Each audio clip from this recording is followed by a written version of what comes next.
Pe hawa si isu o rea ke te ngau tolo pehe, o tuke te au, ai malo ko toa be i langi, o mamani. Ko ia, ki alak mo tolo whalotu i ngai bureanga ko toa pe. O baptaiso ak ngau tolo e wafa o tamai, mo e alo, mo lau maari e mao ni oni. O konaki, atu ke te ngau tolo, ke ngau tokanga ke ngai mea ko toa pe, aia ko whekau ke te mo tolo, pe wakai, o ko ia te mo tolo mao ai pe, o wau, ke ngatanga o mamani. Amen. Whatolo watu. Tapke afia e otua, ko e pule whakare wilewa, i o taulo tolo tonga. Tapke hau eke, pe maha mtambule. Tapke ki te moa o tangata, ko e ongo whaiwhikau whakakolo, tapke tonga kotoa. Kole ke unga e whakatap ko ia, hatu hatari tali rei. I mo tolo kotoa be o ku, mamata mai e wike, mo wike, ta aluen be me, kamatanga wanoa tahiwa mo e lere re soni koni. Ok, tau mua maa lunga, i ngā weni o matangata. Ko tau ngā weni, tau wako pe miai. Pea mo e taliu i ki he whikaulahi, me lau. Pea koe kei tolonga ngā aue koe ni, koe kaua e iki i he ngā aue koe ni. Nē kai ke kaua e iki i he ngā aue koe ni, nē kai ke tolonga mai, a ngā aue koe ni wa o mai eni. Ke he rea soni whika tahaua, o e kuata hono tolu, o wanua wanima. Pea ki mua ke tau hokatu, kore pe ki e tāpa me wiringa toni, so ni whina, ke ne tataki, tau tolu i elotu. Tau lotu. E dua maafi ke mau tamai i whahewani a Fiona. Te ka geto i ngā ue angani tamai, te taki pe a Fiona, ka mau wha mo ngatu, mau kore ko toa ngai malo hini a kalaisi pe ko alo, mau wha mo ui. Amen. Ni kore no ulo e resoni, o whakarea pehe ko kore ke te koe, whakaha ke te au, ho nau. Whakaha ke te au, ho nau. Pea o ku whakamaunga e resoni e toha e soto si, waha tol wha, we si ono, pea moi fitu, to ke ulau, pea nā haere ange a si hova i ono ao ne wholofola, ko tihova, ko otua, o ku alo ofa, ma ata, o ku kātak fuoloa, pea mohu i hanga le rei moi mooni, wes fitu, o ku ne whakaha a alo o wha ke ngahi toko afi, i whakamore a hia, mo talanga taa, mo e hanga hala, pea i kai au pito whakatonu hia i ai hala hia, o a ahi aki ki he whanau a hia ai mātua, pea ki he hako e nau whanau, o au ki hono tolu, mo hono wha, oe, tau tangata. O maari, o koe vesi au whate fito kia re soni, pa te motok tāno ka ana yang. Ka ku kamata re soni ia pea mehe tupure kina, ai mo ui a Mosese. Na tau na introduce tatu ka Mosese i Exodus wa tolu, mo i wahe hono wha, ko tangata na e loto ua, tangata na i rifia, na i kai ke ne pau ia he tare initi na iai. Ko Exodus wa tolu me wahe wha. Ta hoko mai ka Exodus wa ua, mo Exodus wa tolu ua, introduce tatu ka Mosese ko tangata na i ita, ko tangata ita Mosese. Na rea ngata aki he otua, Exodus wa tahavalu, ko tangata na tauhi kakai, na kai ke poto he tauhi kakai, na whee mau ke hia kakai ke tokonia ke tia, pia where pe ngahi vai anga ia o Mosese. Au ku alo ere so ni o tu mea wapita vai tolu ves tahavalu whakarea pehe, patau tok foka Mosese kai tupule kina i he ofa, pia mo ilo ki ho tau eiki mo whakamo ui ko sisu kalaisi.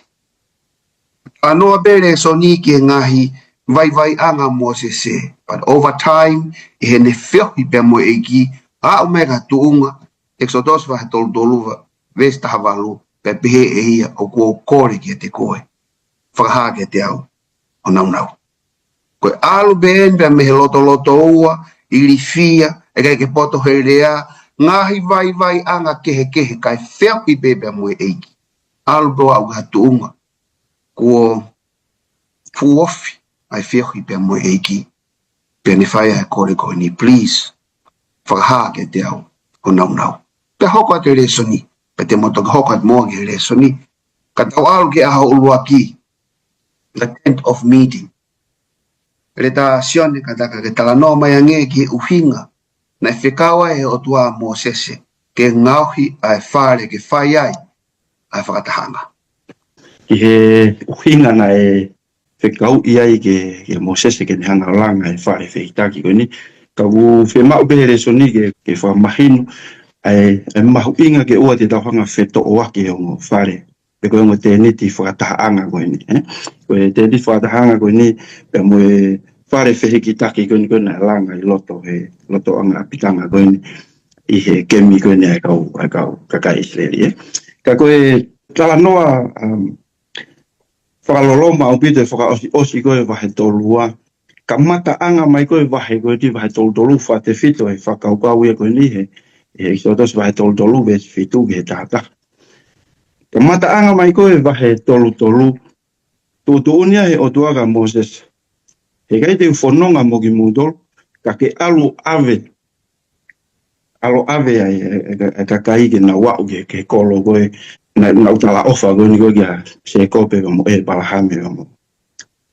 Aia koe whakaukau ni hiri koe wanga hala koe na whai kakai Israeli na hanga whakatu o pulu koula tu unia ai otuaga Moses alo ave kakai koe ni ke na wau ke whanua he tala ofa.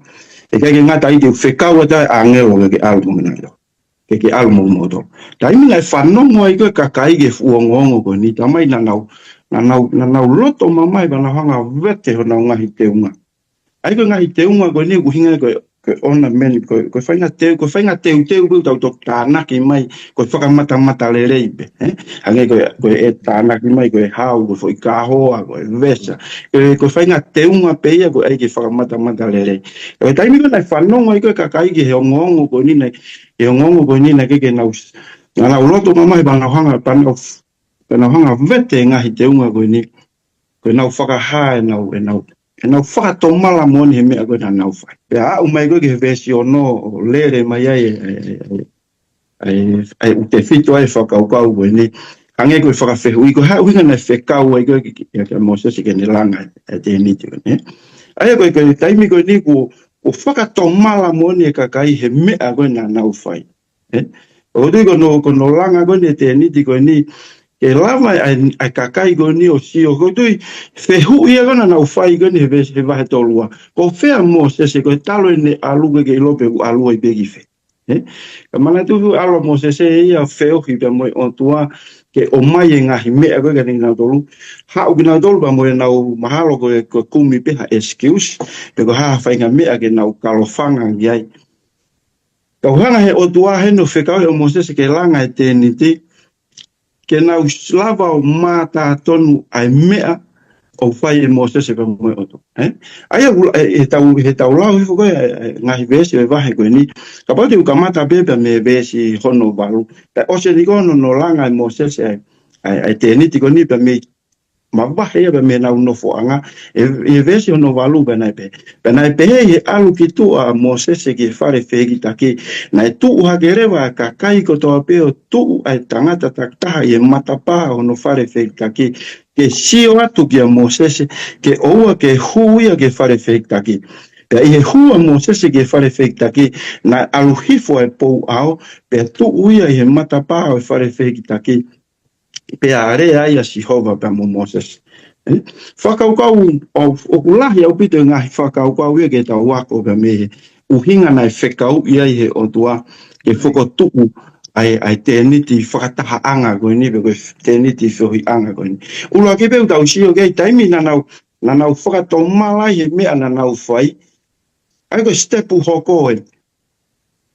Whemau he o tua ke aha whehui anga.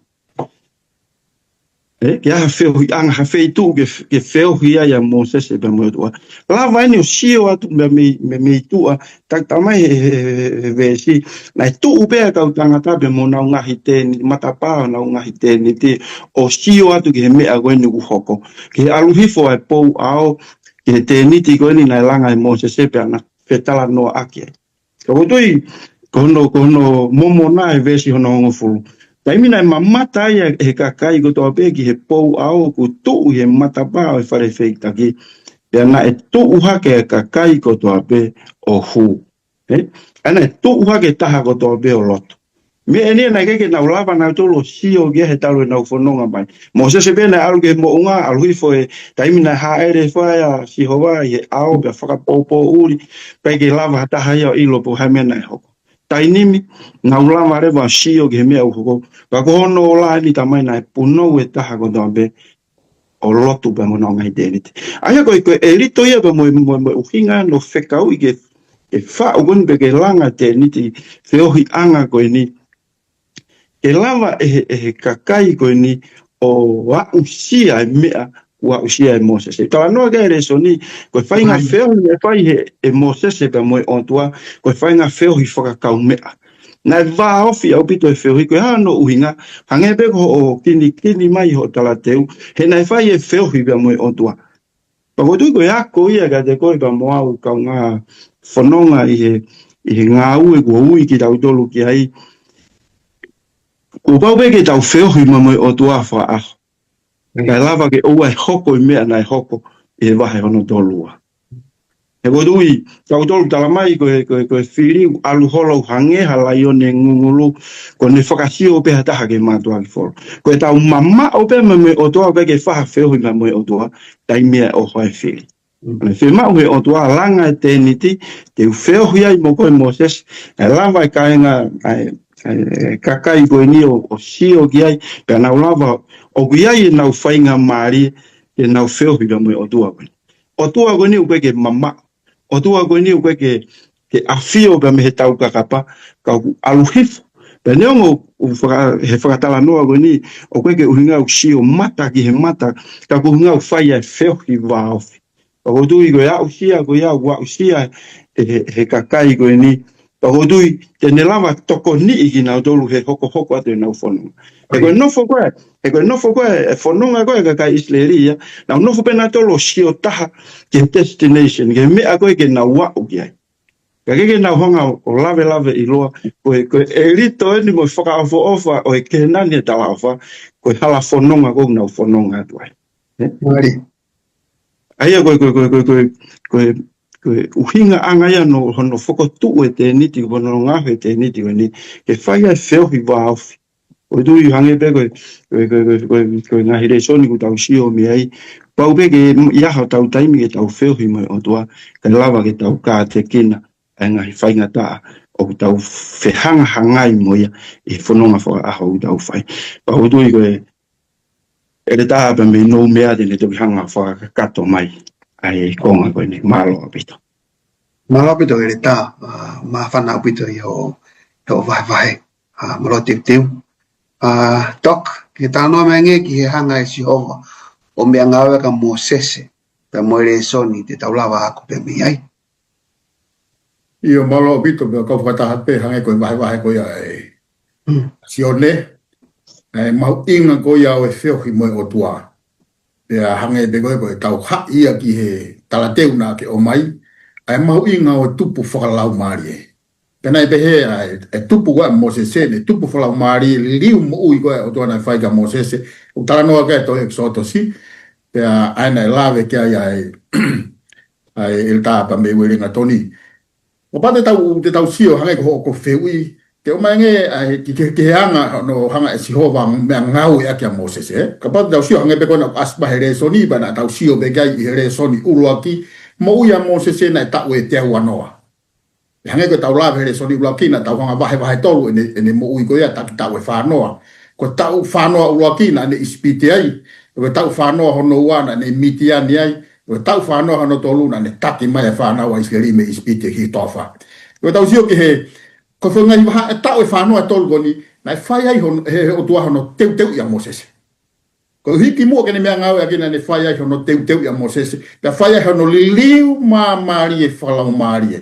ka pa tau sio ke ta fa no lo ki ka mata pe ispite na fu ta e ta hawa ne mo ina no fai ma mo ne fai pa ko tau tu na si ka mata pe no ngai ne fai o la langa ke de ya ai iro o tua pa mo tau lo tu pe to na go pe le fo ke le ke palasio hange ko tu ni ai o fe fine o felo e fokiang he palasi pa tau ilo be ko hiko ko Moses ko klinis tau mahino na ya ko Moses he ngahi ya ko anga le leyo ispite teu iai ene mo uif ki he ngahi ilo e mamani ngai tau ke ilo mamani teu ene mo ke ha ko faka e kau ka teu ene mo he ha ko matematika pa tau ilo pe ngai ilo faka losika mo ngai ilo ke ho mamani o tu na ya ko ne kina ya ispite ka ko mai o teu na wange o to ake pe hiri ko ya ba bon hanga ko amena ho ko ispite na ngata mate e tra ispite pe holai ki mitian ko ne hugo ki mitani hanga tau sio ko kai pa mo tra no ko mai folwa hanga ne alo hu ki apia ko to itapu ina lalanga me ene ako falau mari pe ala tu foco no foi a setelo o e tamai a hono hoa pa ko no fuga setelo tamai fuga ko setelo ko taula eki am mitian pa tau ilo be mahino na na tau o tua mahino ko taula eki ko tui ko to ta hanne hange be hanne supervisor ko hanne palo officer hanne palo officer university falau mari ko ne huga e na alo no foi to fa pa ne alo ngau e ba mo fanga sipi Taimi ko nani hoko ko tau sipi nane hako ai ki tangi ai sipi ko fie kai tangi ai sipi ko to helu tangi ai sipi ko fie inua tangi ai sipi me ko na hako ya mo a mo se hinga me ko ai taimi ta tau nane hako folau mari ai miten ko tau tu be ko setelo ko tu ko to ta hai nani hanga fare hanga pe ne supervisor hai de ako oi tau le be ko setelo na tu o tu mai no be ko setelo ko ta hai o hako ya mitian ko fo habo e palahame ya mo ke tula fili ko ke tula ha ko to ka sene si vai wani mate ko selai maria e pala maria e pala mo ke tula ya to ko ono ko fika fa na ko mitiani ko ka mitiani ko site logo ta ya ka mitiani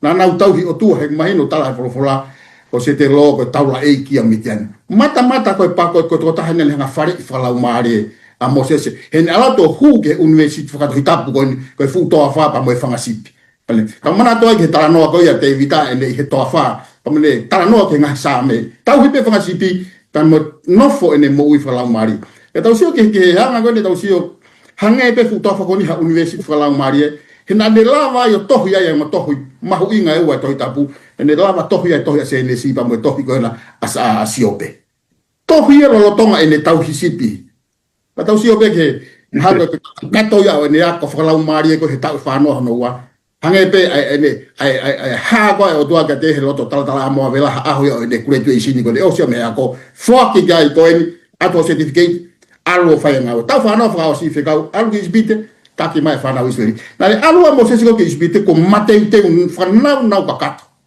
nga ilo fa mamani he area mo nga me ko fetaula ke mata ki mo tu ta nga tai nga ilo fa la mari na wang he o tua ka te ya alo fa nga we ta fa no fa o si taki mai fa na a isleri tofa ka hanga ko me ko ne la ke ya ta ko me wiringa toni mo me na la ke tupu fa la mari ko mo se ka ke to la ke ya imagino ka ko loto pe ke o mai ke tau sio ke to ko ya hepelu to ka hepelu la ve ba ta la ve ke tu ko ya ka pe te ya ke la ve ke tu ko ya mo se ke ko ni hanga fa a mai a tupu fa la mari ko ya mo se Pata se beto ya pelu batata de su afa que wahiwa.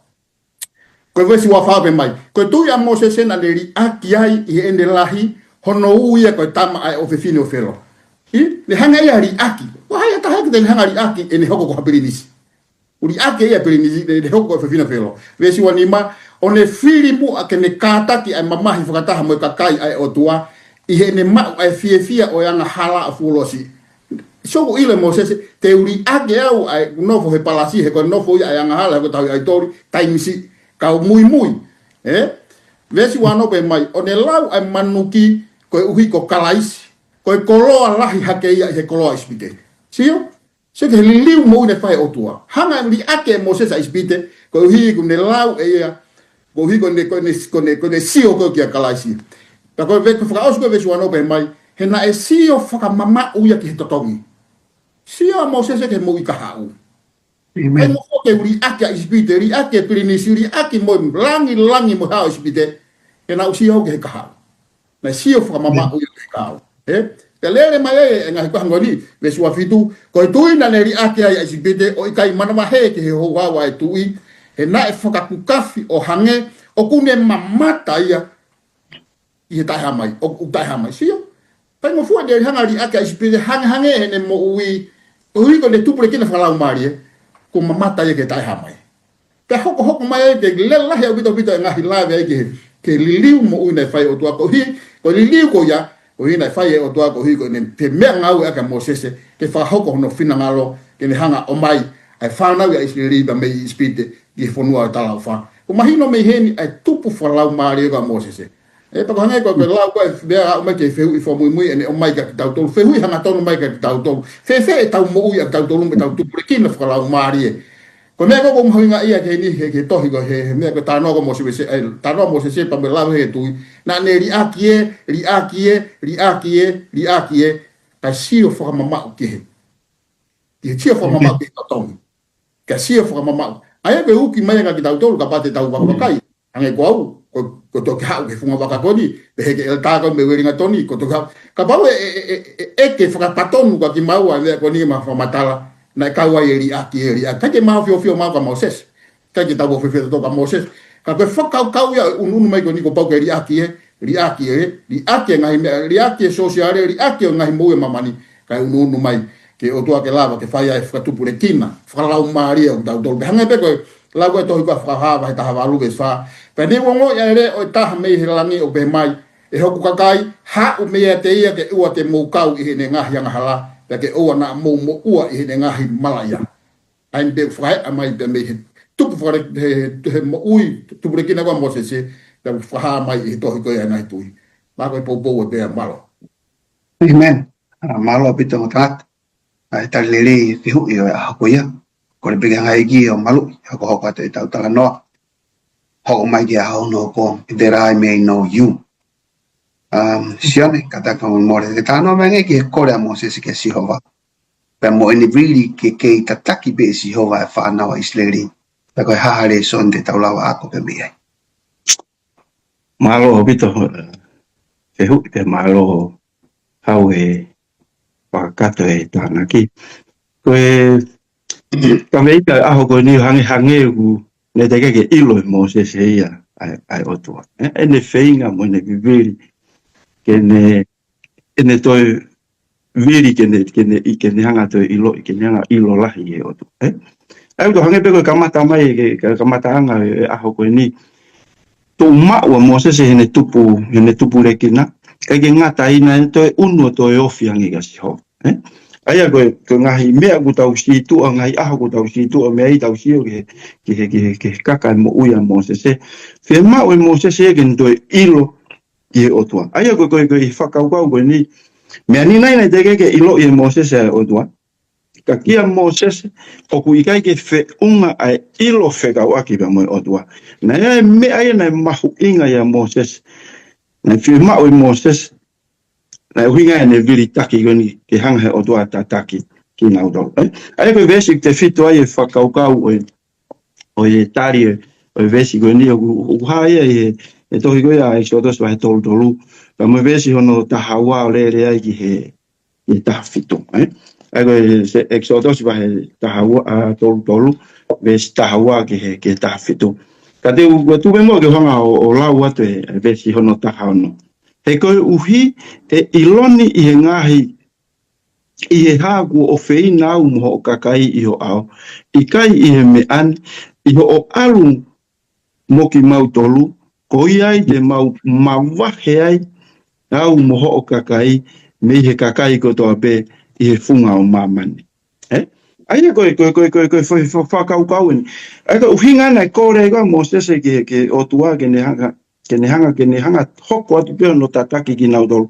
mantu e kamatanga mai wa he tarangi he o tua e o atu e angelo ke mo fononga he ka baute alu mo ki mo do ma to unga mo fai anga hala he mahalo te fai ha me ama ki mo do ka ko ta foki go e ka kai do mo kore fa mama o no feinga pe mo se ke o tua o mo tu pe mo ke na fononga pe mo na do nei ka baute da no fosio ke tau kapo wena fai mo se vai no tolua na ke ngata pe ne feinga ke fa more i kana to sio mo se fe ka sio mai atua ke me ago no ku hoko ngari ku e mo oni na ulau ku ke hanga o mai ki maudol ke to afa ke hanga fa au ha ki maudol ngari e mo oni e talo e kakai pa ngari e sio mai a takai ke me ago ni o ku ke hanga o mai ki maudol ke fa au ha ki maudol e to afa pa ko hinga ko na kore ko mo se ke o tua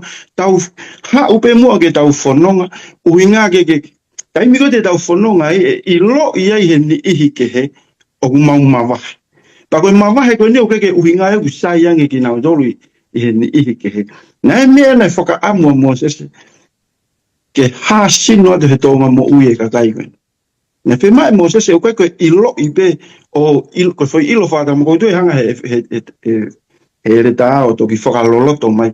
Ka whi mai, koe I lo I agi peho tau ata mai hu whanga he whakatama. Koe o tuani ne taki I tau tolu, koe whi I lo ia tau mui ai. Koe whenga I lo ia koe nai mau he kakai. Ka koe whenga I lo kau whenga ke ka mua sese, nai kore ka mua sese, ke uhi ke whanga I lo koe. Pau te hao tataki ki mau tolu, te mau mamahe mo kakai koe unga nai sio mua sese ke uhinga whaka ulunganga. Tai mi ko ni hanga he o tua tataki ki nau tolu te nau mamahe pe me ni I ke he ko nga ko to o nga mo pa ko tui ko re soni pe ia ke tau wako pe me ai a tau whanongo I he konga ko ni ka pai ke hanga he o tua tataki ki tau tolu mo ni hanga li riu whaka ulunganga te nau tolu ko tui ke lava ke tau whaka hatu ai ulunganga totonu koe o tua. Pa ko mea koe nai kore koe mo sese ke o tua ha upe mua o tataki pa mo ne viri ki kihi pe ke o tua ke nanga ke ne kone fie mau ke ne toi ilo lahi yang. Ke ngata pe ne fie mau ke ilo lahi yang ka ne fie mau ke ne hanga tataki ki nau tolu. Ko nga ke ua ke lava ni ihi ke he o na hanga whakawhai ke he ai tō onga mo ui o nau iai, mampo mo tō onga mo ui o nofo e ni ike. Ai o hako le soni o ni pau whakaukau. Ka pau hike ke tataki he o tua e ku mo ui. Ka ke haku ke he aku pa moe mamai. Ka pau hike ke hanga he o tua tataka, ka pau hike ke ukore whaaho ke o tua ke nanga tataki e ku mo ui. Tai kai pe ke haku ke he ia aku, pa me ni ihi o tau whenga ke nau taria e kokalaisi. Aia, ka pau te alu ke ngā ue pia le rei ange e tōnga mo uie ni I ke hei a kita. Ko tui peu tonu ke te hanga whehu I peke a kita. Wehana e mea au ke whehalaki. Ngari nai ke toko taha kehe ni au ne taki mua he mo ui. Pa ko tui ke whakaukau ia I he veri taki a mua sese ke he tataki ai o tua. Ko au nau tataki mai, na where ngahi palopare mai na e hoko I he whanonga mai. Ko wha amuena a mo sese ki o tua, da mei heni I he ke nani o tala o wha, te mau I kuna o pau e tataki he awhion. E lava e ni ihi ke heo sio I lo I o tua he mau tonga mo ui, ka pau te ke hao taki e whanonga. O tui koe pōre ia ka te koe pa moau I he hala whanonga, koe ilo koe ilo I whaka ulunganga. O koe ilo I pe aki ilo whaka atamai, ka koe ilo I whaka ulunganga. Ai koe mea nei mahu inga ia, e mo ui ia mo sese he konga koe ni, ne mahu inga ia, he tatake o tua, ko ngā ke maha make he atu, pe mihe nau ngahi ulunganga, ai tōonga mo ui whakakawahisi. Pa o tui, koe whakaukau ia, ko omi whakaukau koe ni, kai tuki hanga he ere tā whakakato mai, mālo pita. Mālo pita ere tā, ringa toni, mahina pita whamatala. Toi tā, pamake he ia nge ai ilo I o tua, pea moe ilo whekau aki, pea moe o tua. Pea ko hea hare son te tau lava ako, pe miai. Io malo o pito, he wakai ko ki he whehu I ko ni, malawa peke te o mai te tari whakoututui, tari whakaukau, ka he taimi te tau pe, ko pau peke tau whoki peke he whorofora, ne hanga o maala ala te mahinoange. I tiko ke he ongo whehu, ke mia ke whehu ko ni, ke whakawhai ke he ilo o tua, o ke ilo o tua ka whehu ia, pia ko hono ua, o mai ange a ilo whekau ake mo o tua, wakai ko ke he whehu ilo ake konga ilo ake, ko ilo o tua, me ke taranga pati tau sio ki he unganga o ngā kalama whakatonga, ko ilo, me no whakau he ilo o tua. Ko ilo ko me tau sio he kalama whakatonga, ko tala no mai ilo ko ki he nauna. Ko tunga nauna ia o ilo ka mai ka ilo o tua te pat io ko ilo o tua. Ko konga hono e whehui o ke ilo whekau aki mo o tua, ko tau ilo ke o tua mohono nau ko ai umea whelawe I mo o tua. Au mi tano mai he whamatala pe hoa nauna pe whamatala nauna. Le hanga whamatala. Au le tano mai ki he ngai mea ko me hanga whamatala i mai otua. Otua kulahi, otua kisi, otua kofa, otua kai te ofa, otua kuha. Ai ko konga hono wai e anga ka bau. E tuku mai te tau tari wha foi tui. Ko ilo e otua, ko no foi he nauna ko te ilo pe ikai. Ko ilo whekak mo otua me talan whamatala i mai otua me lahi o otua. Ko whoki mai ki batau sio ke wakai ki he lau bia e wholofola. Ye tohi ko ke sio ko ka mo se pa mo hanga ko me na lave ko ki ai a sione e to ko le ko ne mo sio ke ta hanga ko lave ko nai te he o tua mo se ngahi ya ko ke ngahi university ke alo ai ne mo ifkalaka ne mo ifkala mari ko en o ke ko le pe mo se ai mahino mai ki ta tol ne mo ta hanga ko ilo io ka ke mai ta ke ilo tua o ko ilo be o tua ko ilo ko no lahi mo mea ko me ko to no wai Porque se eu que moiga mo se hange ta maheno be ne tupu hake ne fa e ta alwa ki mitiani ke ne ilo ke kana mahino be na te ke kakato ilo mo se ki otua hange ko lave ke nai na te ke ya nga me go mo ye mo se o te ke kakato a hono famatala ya te ya otua ka fofita e hange ko la gona e ne lave ke ta me ringa toni hange no asma tu he portfolio exo tos wa ta tolu sta fa pa mo kore ko ne fa mo se na hange o tua o tari a kore ko mo se he ko mahino be hange ko he fare te tak ki ko fata anga na feo hi mo o tua he tai mlahi pa ta bakai he portfolio ma ke son ko ni ko tu ono tu o fitu e alo mo se kaka ki mo mo se ki o tua na feo hi ko ya he taimi ko uno atu mo se hanga la ko uno ta mo se ka ngai go mo se ko le uno atu hanga mama o pe ka ke si pe le ilo ki o tua ko la hi ko ya feo hi ko mo tua tau ke imagino ai de tupu fola o marie pa le hanga o imagino so ke futa o e fa no a feo hi le to fa pa mo feo hi o tua mo se he fare feritaki pa ka ngatai pa pe ki mo nga fa tu brekina ko ya malapa hanga e o tua o fuaki o whahakia te ia a hono nau ba mono ngahi onge e o tua kia te ia a ilo loloto peko divine insight onge makehe a ilo loloto ko ia mama kore ne mau ka ki tau mau ia ki tau to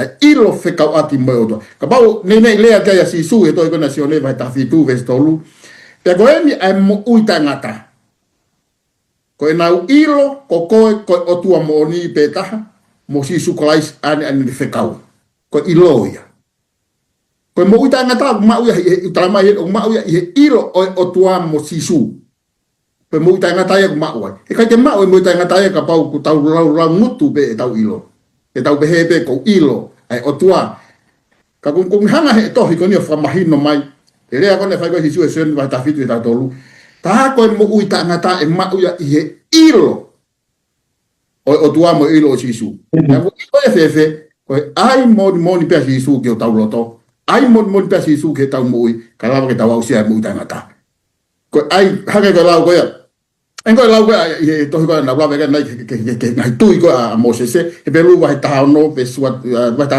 pe sua no o ne la we manuki ko hi ko kalaisi ko kolola sai be tu ma de manuki ke ha be kolola be ko pikya wa kalaisi lau ia ko kolola o lahi anga ia i he koloa ko ia ispite. So ko mena whaingo fuai ke ne hanga tuanga ispite, tuanga mea ko tope, i fo pe kia teia ke hau manu ki kia teia mo hafua, ka sio taha peia kia kalaisi. Ta ko mea ia, ane hanga ai. O whamahino ma me heni, ta ko ilo au pito o pito ia. Aina e kore ko e mo se se. Ko ai mo ni a kalaisi ki roto. Ka lau ke to iau sia. Tupu ala marie, pa tupu ko ni, kia wai wai mo tangata malo. Amen. Amen. Malo mo tat. Vai. Falo Maria opito. Pelo loto foki. Ta hogatu. Please show me your glory. Tu siteno ta wang yai. Reta sione final. Reta no mengi ke kore amo se ke mamata ke nau si ova. Pe mo hare son te taulava ko pe miai. Veci taha walu ki he veci watolu te fito ai e whehu i koe ni. Pea na tau lawe ke he aho ko tau situ o pembia i a viritaki a Mosese ke ilo whekau aki mo o tua. Ko eni o to e viritaki a Mosese ke whakaha mai hono nau. Ai o kono mo ni o kaipege whe unga ai ai mea au kuwhi mau I mo se pe mihe o tua. Ai kono whakarea koe e tahau wha ukulawe pika ere so ni ko hofi ange ka kalaisi, ko toi whie mau lahi ange ia kalaisi. Aho koe ni he ngahi vesi koe ni, ba te whanga pe o lau atu. Kai tupe mo ke kamata mai me whakaukau koe ni hiri koe ai pulu koula, hoko mo stese koe whakalaloa ke kakai koe. Ka osi koe ne hoko koe whakalaloa, na whie mau mo stese, ke whakapapau I ko si hoa peu tene tataki ki nau tolu.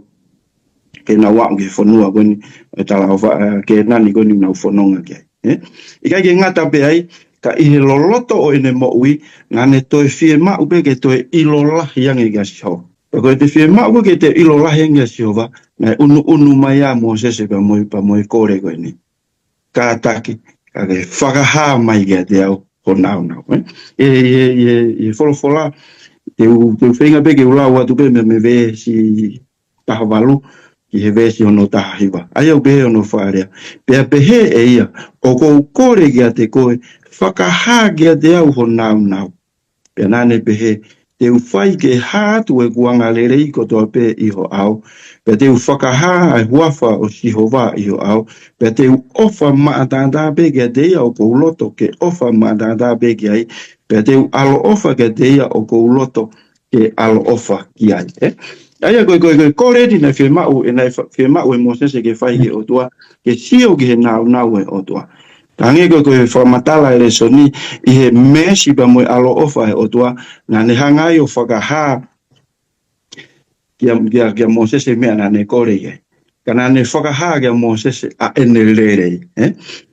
Pate tau sio ke whanonga mai hange koe na ulawe ke ki mua, na tange he o tua, he ke whanonga mo tolu, mo whai anga hala mo kia ke kewa, whai pa te wanga whaka auha ki mo tolu he whanonga. Au mai koe ni kore koe mo sese tange o tua, te uhanga whakaha tu e kulerei maa. Aia koe lerei koe ne o tua, koe goodness koe ne o tua, e lama pepe ke whaka uhinga ko hono ulunganga. Pehe o tua, te uhanga whakaha tu ka koe a hoku ulunganga. Papa te tau nofo lise ulunganga o tua, e lahi au pito e ngahi lerei ke tauhanga o whaka o lisi hifo I he ulunganga koe o tua. Ka koe mea nei whenga koe, mana tui osiange koe no mau I koe maka pea whekau pea mo sese pea ke tue tā maka whou pea aurange muia ki olungo tui te tau hoko at kia aha hono hoko. Ka koe whakau kaue. He hanga he o tua o whakaha hono nau, ke ni hanga whakaha mai hono ulunganga. Koe hae ulunganga o tua, te tau toki lawe ke tene hanga o whakae a mai I he ngahi lerei ko toa pe I he whanonga. Ka koe mea mahu ingani ke tau sio kei. Tai ngau tau whakatoma lai pe tau hanga mete tau ngahi anga hala, tau ta whoki ke he o tua. Tai ngau tau ta whoki ke he o tua, tau kumi whaka aho ke. Hange koe te niti koe ni nā langa. Tai ngau tau kumi whaka aho ke he o tua, o tau mātā hono ngahi lerei. Tai ngau tau mātā I koe lerei ai o tua, o tau viri taki, tau whie kaia pa mo whie inua ki he lerei I he taimi hono kotoa me. Ai koe nau ia o tua, pa koe nau ia o tua o kia I e whumalohi. Taimi kou tau whengai pa tau viri taki ke mātā e lerei o tua, o kia I e malohi he nau e o tua. Pa koe malohi koe ia tene hanga, o kulawe kia le soni tene hanga wha o fua e anga hala.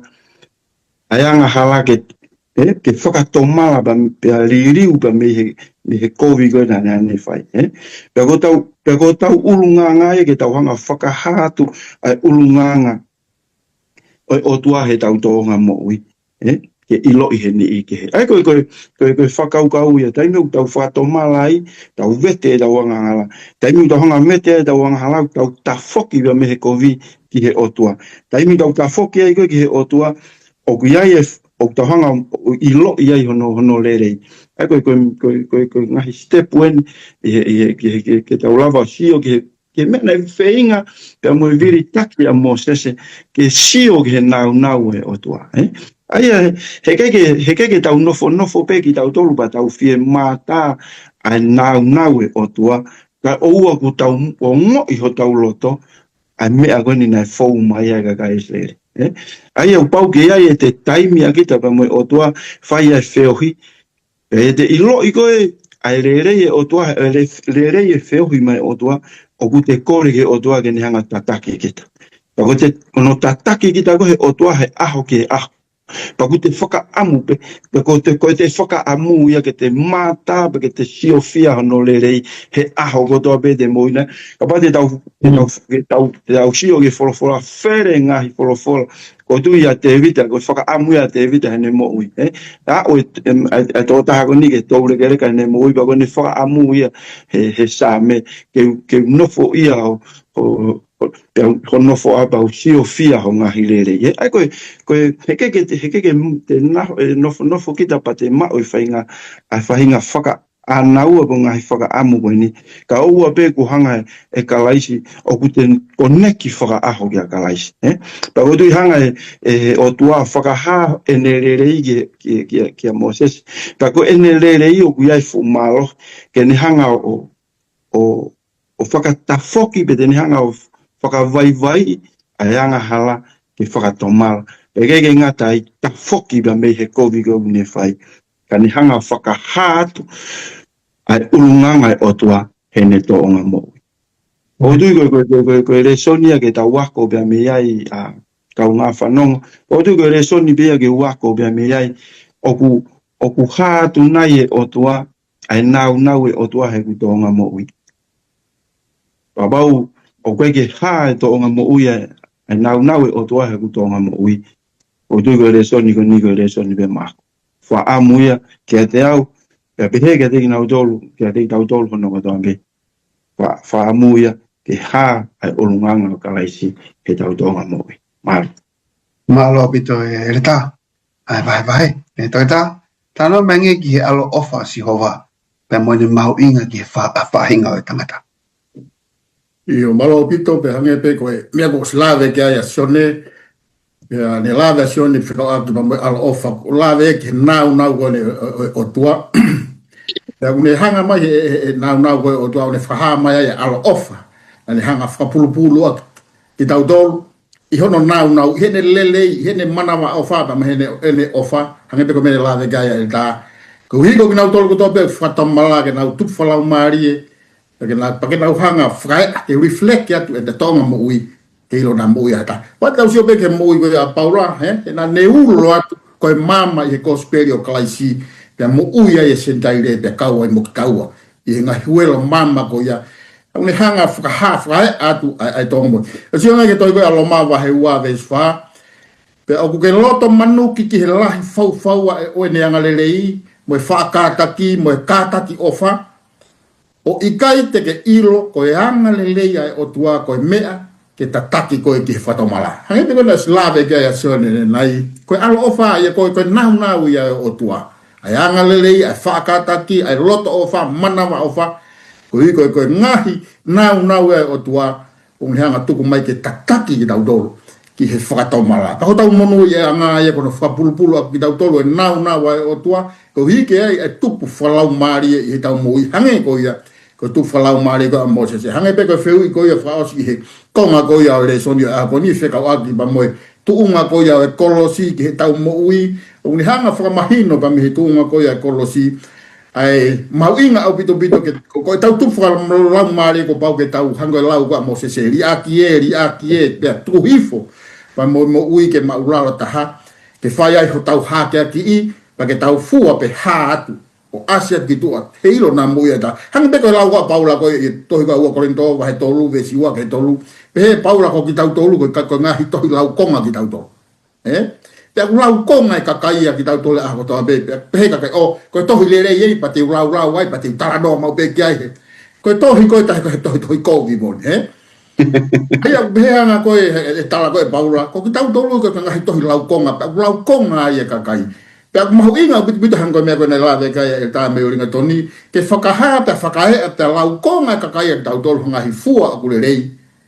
He ilo na nau tafoki ai ke mau e whatamala o tafoki ai ke na wau sia e alo ofa koe e tua. Ai otua e nau lawe e ngai nau bango e ngai tāpua ke nau lawe otua. Malo. Malo bito e toi tā, malo bito e le tā. Tau men ki kongon hoko le soni, pa malo abito teu la tawa. The self-revelation of God. Re tawa mulmol, re tawa no mengi ki fonga na hanga e si hova whakaha ki a Mosese, ai ni alofa. Wow. Imo ke tari whehui, tau whamalo bena e hanga he o tua whakaha no ta whaaki lere. Ko tui o bauna e whakaha he o tua no fu mafi, koe ke wilo pe te tau tala noa whewhe i le soni gani. Peke, nei taimi wana e mau ia e Mosese, mau ia Mosese ulaki makago ngago ne hifo o wakai atu koe ki he mea ne whai he kakai koe ni pane hanga mau ia ulaki makago. E toi whekaua he o tua ke toi tā maka who'o. O si ono tā maka who'o ko ni bea tō uni a Mosese ke na whetaulaki. Na toi whetaulaki na lawe kia e tā ko no tu o whitu e. Ko nofo whakaukau si whiti lahi muni ko Mosese tō kaka ke he mounga. Ko e te tā utu ko ni u te keke ulawa kaka foi mounga. Ko e tō o whitu e whenga Mosese. Kaike, o ku whaka amue o tua ke whakaha, ke ni hanga whakaha mai hono nau pe hono ulunganga pe ha no fainga whakarea ke pago ene alo o whaka te taudoro, Aia koe whakawau ko ni koe nau e o tua ku tae whakangatangata. Ko koe ia mo au ta whakangatangata, koe infinite, koe finite, Ai ko taua ia o ku ta whakangatangata pe tau ui ai pe mea ku tangata ai. Koe o tua ia ku tae whakangatangata. Ka ia hanga koe ni he o tua o whakaha o whakaha ia o whaka, na keke ni hanga whakafonga mai ha mana, na keke ni hanga whakafonga mai ha whatuliti pe haafi pe ha matangi. Ka na hanga he o tua whakaha mai ia, o kulame ki ia ai wahe tolu whaa, o Exodo si vesi o no ka mui fitu, Ai o te fitu e whehui koe ni, e wahe koe ni wahe tolu whaa vesi uloaki o le rea ki hua walu, ka te ulau pe o ngo vesi e ua koe ni ka pau te ke toki maa whainga maari, pa ke toki lau e toenga, kau hape o lau a te vesi o no ka mui vesi o no fitu. Bena e peheange si hova i hono ao ne folofola, pena e ha e reange a Sihova i hono ao o ne folofola, ko Sihova ko e otua, o ku alo ofa, mo ofa ata, o ku kātaki fuoloa, e mohu i heanga lerei moi mo oni. O kune whakaha ai alo ofa ki e ngahi toko a whe, i he whakamore ai hia, mo e talangata a, mo e anga hala pea i kai au pito whakatonu hia i ai hala ia, o ku a ahi aki ki he whanau ai hia e mātua, pea ki he hako o e nau whanau o a uki hono tolu, po hono wha e to utangata.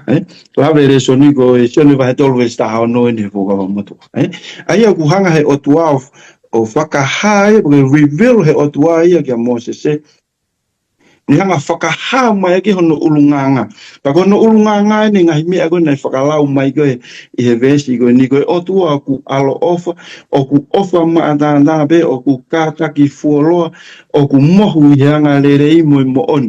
Kai ke ngata pe he tau tangata ko ia ka ku hoko mai ngai tau tangata, pa koe ku talawe ai i houa koe ni Aia koe ulunganga ia e otua, pa moi whaungana ni hanga whakaha aki, na keke ni hanga whakaha mai aki hono whu mafi, ke ni hanga whakaau, pe tene o maha afi ke ni hanga keina whukakai whai hanga hala koe ni.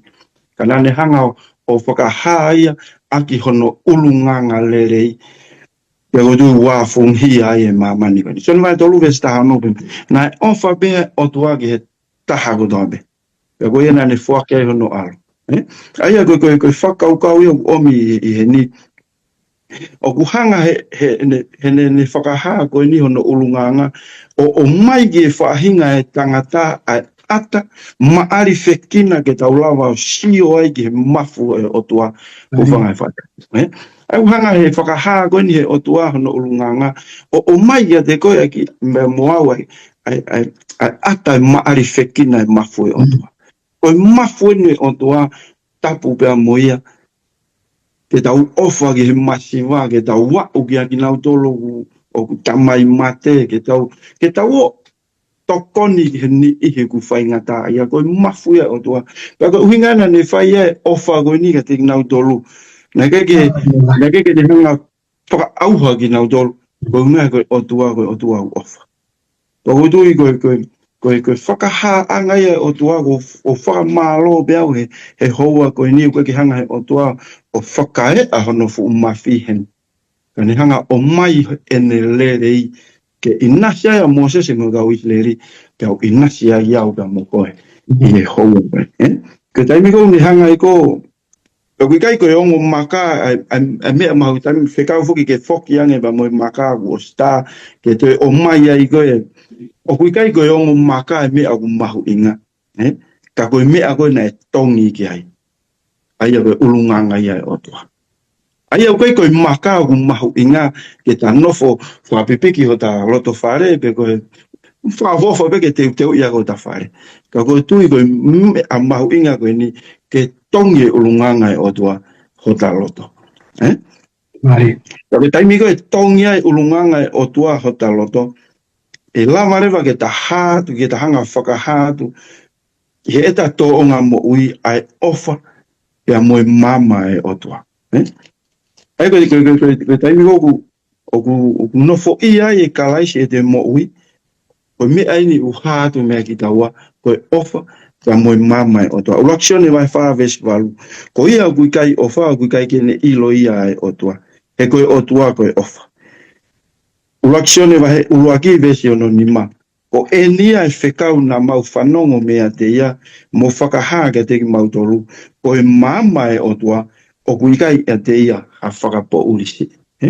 Aia ke taimi au nofo ia he otua e mo ui, o kulawa rewa ke haa sino atu, me teki tau tolu e ofa e otua, kai ke ngata pe he ofa e otua, ka koe mama e otua. Aia ko mea lalahi e ua, i whakaukau koe ni hono hanga he whaunga na hanga he o tua o whakahāia ki a Mosese e ne alo ofa. Ko ni hanga whakahā ki a Mosese hono ulunganga. Kei ke ngata pia imu ene whakaamu. Ko e tau whatongia ia o mo. O ki tau tolu ke tau hanga whakahātu ai ulunganga koe ia o tua. Maro. Amen. Malo pito e reta. Mai vai loloto koe ia. Whatu whakaukau ke te awe konga vai. Taita, pamon ka hokat mua. E tāno mengi ki COVID-19 te na whakahoko e o tua, pamon Moses e funga monga. Io malo pito ka ange koe nei, kini mai be e sione, whekau aki pamo hono whaha pe whae a koe o tua self-revelations ki a Moses e. Kani hanga e o tua whakapapau ia e o tua ko Moses kia Moses ai whatongia to tonu ki hono taki o e whanau e Israeli. Taki ki nau tolu, ki awe ki nau tolu ki he whanua e talapa. E hange tu e o kaa koe he portfolio kare o mai to hiva exoto si wahi tolu wha ve songo fulu ki he ua. Ve songo fulu ua fitu mo ua walu ve songo fulu. Pena he pehe e ia, wakai o ko whai ai fuakawa. Te whai ai ngahi mea mana i ao o kakai ko toa pe. Ai mea na i kai au pito hano tatau i he potu e taha o mamani pe i he pure anga. Pea koe kakai ko toa pe aia o kune nofo ai te nau mamata ki he ngāwe a Sihova he koe mea whamanawa he ia ai te uwhai kia te koe. La vea ki whokawa, pe siwa fitu, pea pehe e Sihova ka Mosese. Ke tohi ai ngā hireani, he kua whai ai whakawa kia te koe mo Isleri, o whakatatau ki hono uhinga o ngā hireani. Pena iai, pena ai lewa Sihova he a, pena iai mo Sihova i he a he whango fulu mo i po e whango fulu, pena i kai tene kai, mā pe inu Hawaii, pena ne tohi ki he ongo makalawhalawa a ngā hirea o e whuakawa pe koe whekau ia hongo fulu. O mai no bito ai COVID-19 te koe niko hono whaki ko ia o e whekau e hongo fulu. Ko mai no bito ki he nieni pako tau lau rea, kiai koe lau eni o e tau ataina. Hui ngai au tau mau e tau ataina he mamani ko niko e hui koe lau ko ni. Kia ngā tai pe tau mo ue mamani ko hui koe COVID-19 te koe ni. Koe lau ko ni. Koe lau ko ni koe lau ia e ofa. O kune hanga puke e tau merino. O tau kei merino he hanga e tau nofo i he society. Moe mama koe lotu tau merino ko hui koe lau ko ni. O na ke kai haa. O na ke haa. O na ke tāmate. He whakapō mo he afua. Ngahi mea ko ia. Hanga he lau ko ni o tau. O hui ngai o tau kei merino ai. Ta koe lau pūre ni o e mamani ke wakai ai. Koe lau pūre ni mamani. Toki whao he mamani e ngai la me ngai whonua. Whao pe huka kotoa pe whamalu he la wani. He tau sio ko COVID-19 te kone whae o tua mamana. Ko e uhipe ke tau mo ui. Pako tau mo ui angaya. Ko tau mo ui angaya ka COVID-19 te kone o tua. Ke one oange o tua ka Moses. Ke ave ki Israeli. Ke ave ki mamani. Tau mo ui angaya COVID-19 te kone. Malo. Malo pito. O tāte pa wongo o mai e tau mui ngāwe. O e wikeni. Tau au ki konfausi. O wikeni. The shining face of Moses. Pele tāsione, whamurmora, e tānoa menge ki he ulo, a whafonga Moses e. Pea mohono uhinga, pea koe haere son ki ta wako mi ai. Mahalo o pita. Koe dui mahalo koe ola eni e mea nai whainga gea Moses e talo e tau tala noa mahe weekend. E ne whaka amu pa mo e ne whaka a naua ki he nau e o tua. Koe dui ta wa umai ki he konga wha osi we ni. Tala mai na e ulo no fofo. Pea hange koe whaka whehu i koe hae uhinga na e pehea e fofonga Moses e pa koe hahare soni ke ta wako vea mea. Aia koe whehu i te tau whehu i koe hae mea na ne ai ke hulu pe ulo e fofonga Moses. Hiri angono whakahahe o tua e ne reiba mo ne o whake Moses e ko hono ola ko e ne foki he kakai Israeli o ulo hono fofonga. Aia koe whakaukau o mi he resoni ko e lahiange te wheohiba mo o tua. Ko e te ofi ange koe ki he o tua ko e te ilo iange ia a hoto kita. Ko te ilo iange ia pokono whakarea ta ko te ilo iange ia e te palaku. Ko tuina tau tala noa kia i he ngai resoni ko tau sito pe mea ia Isaia. Taimi na e sio ia Isaia ki he afio anga o tua. Tala mai na ne hanga na ne ilo ia ko longu tu ulia. Aia ko whakaukau ta tau pe. Taimi na e ofi lahi ange ko e wheohi a Moses e ba mo o tua ke ngata be no whakatupure kina ia he ne mo ui kana ni hanga o toi whakamamangia e mo ui a Moses e ke makatu unga e ulo koe ni. Ai koe ulo koe ni koe ke tau sa tu wa foi mama ulo mahe mata Moses e ka koe sio e kakai koe ni ki he ulunganga o tua ku whakafotunga mai e Moses. I tohi koe e malawa pe ke tau ke hātua e ulunganga o tua i he tau mo ui o ka pau te tau piki ki he o tua. Tohi koe Isaia wahe o noa pe mua ke uhanga o lau atu ki vesi pe ua koe ni. Tohi a Isaia wahe o noa vesi uluakipa mo e ua. Whakaukau enu pehe. Tu uhake pe a ulo he kuo hoko mai ho o mama pe a kuo haa Pea kua hake ia te koea nau o Sihova. He wakai ufi e he po uria mamani, mo e po uri matolua e kakai, ka e hopo hake a Sihova kia te koe, pea e hono nau ia te koe. Ai koe ui eni pea mea Isaia, ta mai ke tau tuu hake o ulo. Koe haunga tau ulo ai, unga he kua hoko mai a ho o mama. He kai ke tau lava ulo ka uruwa ko hanga he o tua whaka mama ki tau tolu.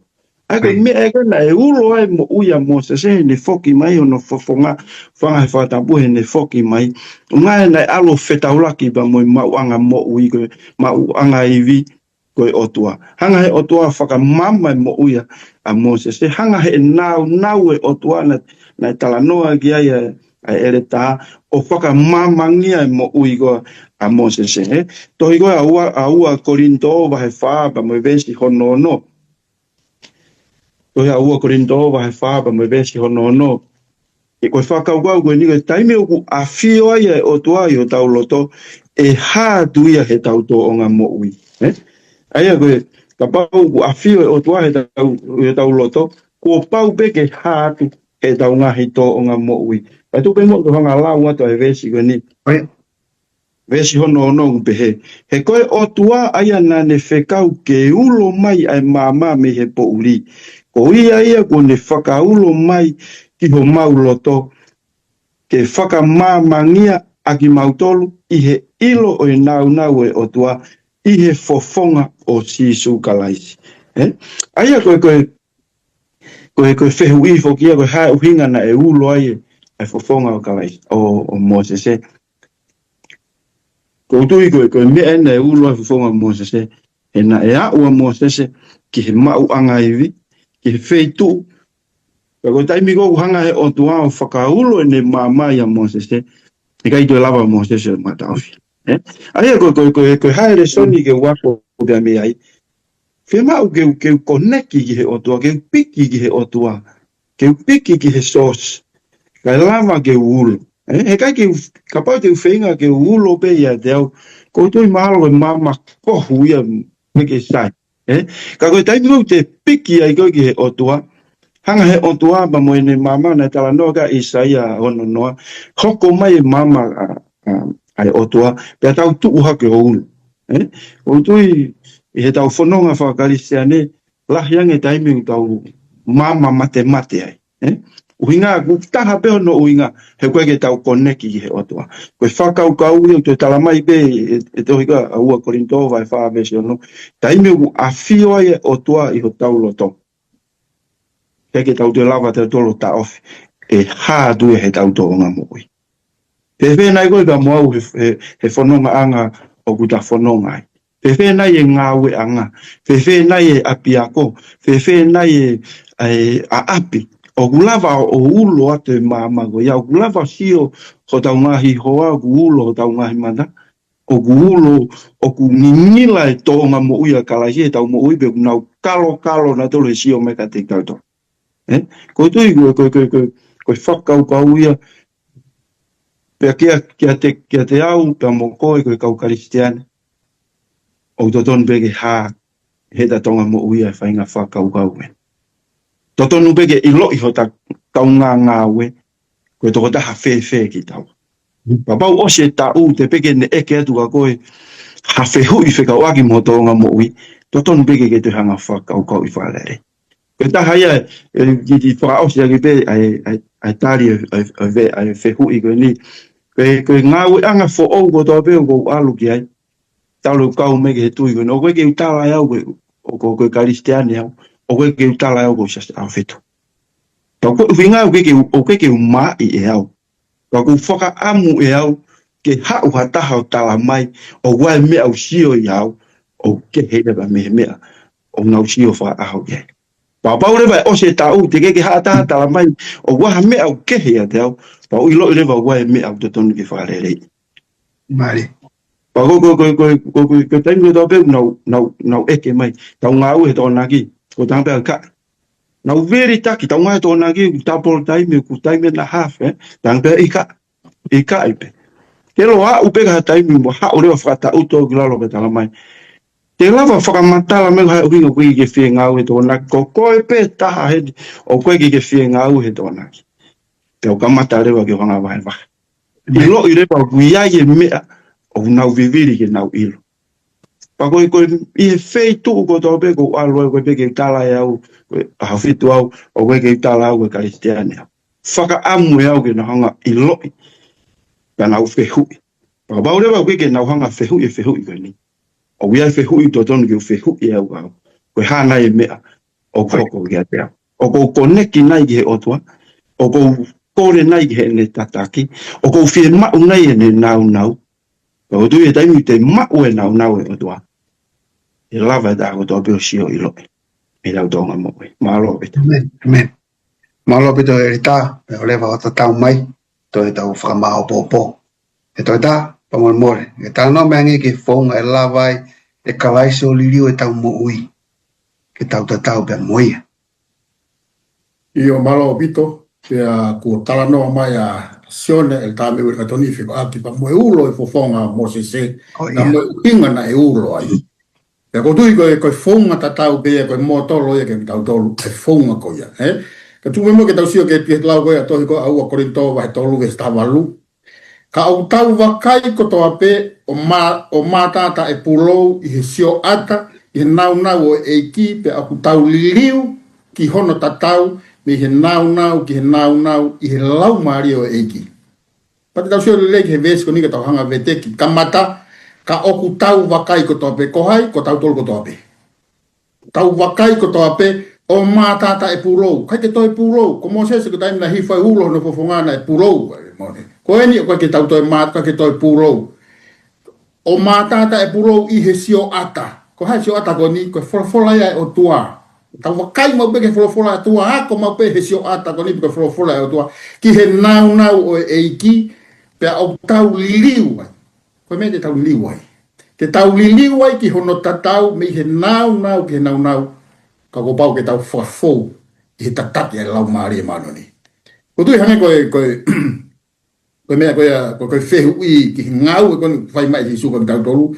Ka ko lawe e tāwhe kau aki pa moe ulo e whonga mo se moe ngai uhinga na e tupu a ngai. Ka ko tui koe mea ta tau pendia ki tau tolu. Te la mea bito pa moe liliu. Ko talau ma koe vesi ko ni o kuli hanga o mai e tohi kona paula ki heu kai koronto. Whilawe ia moe mawhai liliu mo ui. Koe transformative power koe kosperi. Pa moe lau maari e maanoni. Ki hono liliu ki tau tolu. Ko hi koe he tau tonga mo I whakarisiane. Pea ku kake ngā tai o kune tala noa mai ki he o wau koe process o tupu whalau maari e. Tau tupu whalau maari e. Mai whakatapui o e tau moi he tau au sia I he karistiane. He karistiane a e tau unu ko ia. Tau unu ko ia ka sisu. Pea ku mahino pito hangai koe mea na lawe ka el tāko. Lava anga peho tau liliu. Koe tari monia kalaisi, koe focus monia tau sioke, nofo peia kalaisi, ane koe lau ngai potu fola koto mai. Pe wanga fefe tau nofo pe te tau taria kalaisi, whakawaiwai, pa tau tukulolo ka kato, o whai ine ngahi whekau. Koe me pena kore ma kalaisi, o mo ofa jau whai e ku ngahi whekau. Koe whaunga heno aia kalaisi ki loto, koe whai monia ine ngahi whekau, ka lau ke tau ulo atu.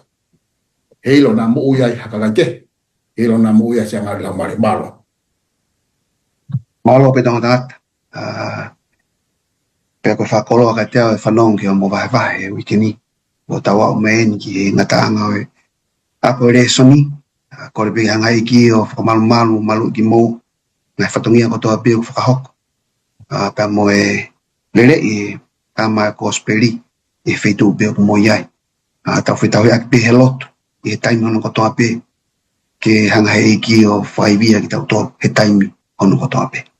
Ki mua peke tau mātuku, mai pe mua whakamao bopo. Kamati mai pe le tā pe me ringa toni, te ko mai he toke tā, pa ke whai mai pe a tau loto e le tā pe me no mea kadaki. Alo bito e whawhenga mai reka kuta wak mai ni he tau mui e ngawe. Kei whamalo I peki he otua he kei whua kei pea iwi pa mo e malo, kei whahoko kei whatungia whamalo kia ting mou. I he teu o whai bea mo e tokoni ko toa pe la vai ki tau au sia whao singa tala monua kia ting moa I he wiki ngarau tau hanga atu ki ai pepe ki he kau whanongo tala monua kia ting moa tolu I he hala whanonga ka mo e wiki whao tau hanga ki ai e kau ai pe o toa e mo ngahi me a hono ko toa pe ko whi whao se pe whakau koe ni na tau whao se ke aho koe ni aki ki tala noa ai aho whalaite pate he tau tohi reso ni aho whalaite ue ki tala noa ai e tangata pa moene ki whohana na hu atu he whare lotu lahi koe ni pea koe mata pā fio ata koe whare lotu o kuiai ngai whakatātā ai pea koe taminga na e ulo ai koe mā o hulu I koe mata pā fio ata o asi whoke ngila koe e mea whakatātā o asi mata pā fio ata o asi ai hori si pea koe whehu I koe ki re kage ne tamai koe hae whukakai koe koe tari koe tamai kai whoke ilo he tamai e koe ne tari whai ke ki re ka koe pepe he tamai koe ni koe kau karistiane pea tamina whoke ai ki re ka ke he api loki ako pa koe whehu I he whai ako koe hau ne ilo koe hae karistiane koe hai e kau karistiane hiki ake ki re ka koe ni talange ki re ka koe ni koe kau karistiane koe kakai una ulo ngingilo ai koe mea ena si o ai koe ne talange ne tamai ne asi he holi si ko mea bena nofo ne whakau kau karistiane ko kakai o kuulo ngingilo. Poko whamā bobo ko omi he whawhini a kaunga whanongo. Ka pau e ngalo ko toa ngahi mea ia na tau na mautala noa me mea he wike ko ni o aku mai a honi. Ka pau ko ngalo ia di koe. Oua bena ngalo ai whakau kau ene. Ke hoko e ta mo ui o ulo ngingilo. E koe karistiane o kai ko siasi ta kau ki ai o kai ko siasi ku mo kau ki ai ko ta hoko ulo ngila e nga no fo kala se da mo ui ko ki ta wa ko mui o kala se o to ton ge ulo ngila da mo ui i ha fe tu be u da ai tu be mo ke fa o sia ke to ko ya ma ki u ba ni ma ba me se no ta no tu ku ke ulo pe he ho mo mama e awe kakai ko wi ke na mamata ke o mo nga hinga u le rei ya whakamalo ia i o mo tamai aia o i he langi. Ko tui ke whakama opo e ka te au e le stoni koni. Hai uhinga u whima oe ke tau ulo ngingi la. Ke whakamalo ia he kakai e tamai he wani. O koe ke tau ulo ngingi la ke ta hale re iai pe ke viki ai ki tau. Ka koe ta haa ngingi la he ta tonga mo ui. Ka whakamalo ia he tamai o i he langi. Malo abito. Rela? Malo, opo wa peki me kula de kai ai el tasore. Ka te au hawhama popo te uwhahoko. Ai mahu inga ko ia o tau tupu whalau marie. Ange pe ko ia na kamata be o tau tataki. I le son goni ai mahu inga o tau tupu whalau marie. He koe mo ui ta ngaka o ma ui he ilo kakato e o tua ya mo ilo sisu.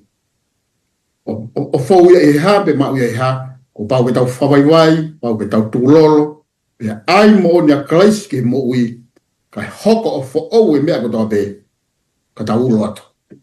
Ange koe lau koe a he tāme runga toni, malo, daloto. Nua mahmaf koe mau tamai whahewai na whiona, mau te hanga ka te koe i he loto, ma fo ke atu e lang, pa mo e kloria o e mea, hono ko tau pe ke a whiona. Ma whaftai mo whamaro ke te koe o tua, i he tataki ko whai he lau marie, lava aki ai proklama koe ni. Ma kau ngā kau whataha pa mo yongo ili tā koe ni, tā pa mei Christchurch koe be ke ili tā pa mei wiringa toni. Ma kau ngā kau whataha yono vai wahe o whorofora. Kani kai oua kau mai ho lau marie, i kai amau tolu ke lava, i mau puaki, i pina lava ke vai wahe. Ai momona e whorofora ko ke tuku mau tolu. O tua e mau hanga te koe kore, ai tatake e lau mare wha, o atu ai whorofora, te kinau tolu kuto pehu i whanongo. O lau ke nau kau kataha mo ki mau tolu i proklama ko ni. Tāpo aki mai ki mau tolu, tāpo aki mai a kinau tolu kuto pe, whanongo mai kau kataha mo ki mau tolu i proklama ko ni. Whawea ki mau tolu ke mau kei hoko atu, whatongia aki. Ai talaki hoko speri ki ngahi ngata kataanga mama ni. Kore koto angai mea ni wafasi suko alo mo pa mui.